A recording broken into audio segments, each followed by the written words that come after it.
رسول اکرم صلی اللہ علیہ وسلم نے فرمایا تھا ان للتوبۃ بابا عارض ما بین مصراعی ما بین المشرق والمغرب لا يغلق حتى تطلع الشمس من مغربها۔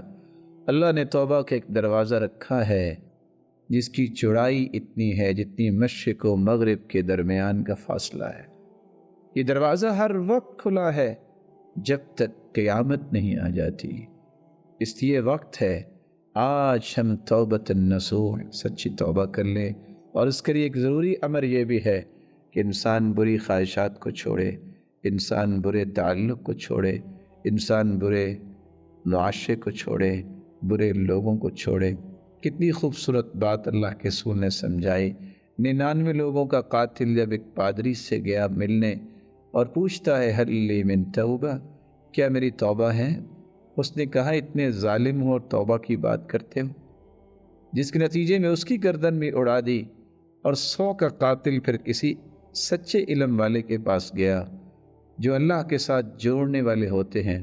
اس نے کہا تیرے تو 100 قتل ہیں، تیرے رب کی رحمت اس سے بھی وسیع ہے۔ اس نے توبہ کی اور گھر سے نکلا۔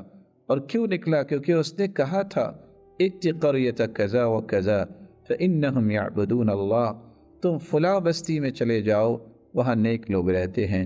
اس نے قدم گھر سے نکالا، راستے میں پہنچا فادرکہ الموت، اور اسے راستے میں ہی موت آ گئی۔ فرشتے وہ بھی حاضر ہوئے جو روح کو جنت میں لے جانے والے ہیں، اور وہ بھی حاضر ہوئے جو جہنم کی طرف لے جانے والے ہیں۔ اور فاختصمت الملائکہ، ان کی آپس میں تو تکرار ہوئی۔ جنت میں لے جانے والے کہیں توبہ کر لی، یہ جنت میں جانا چاہیے۔ دوسروں نے کہا اس نے کام ہی کوئی نہیں کیا، یہ تو گھر سے نکلا ہے اچھے معاشرے کی طرف، اور بس اس کے نتیجے میں اس کو جنت کیسے ملے گی؟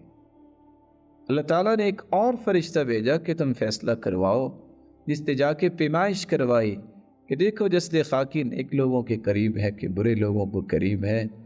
نتیجہ یہ نکلا جب پیمائش کی گئی فوجداہ الی ہذہ اقرب بشبر، ایک بلشت اس کا جسد خاکی نیک لوگوں کے قریب تھا۔ اللہ عز و جلال کے بھیجے ہوئے فرشتے کے ذریعے اللہ نے فیصلہ کروایا کہ جنتی ہے۔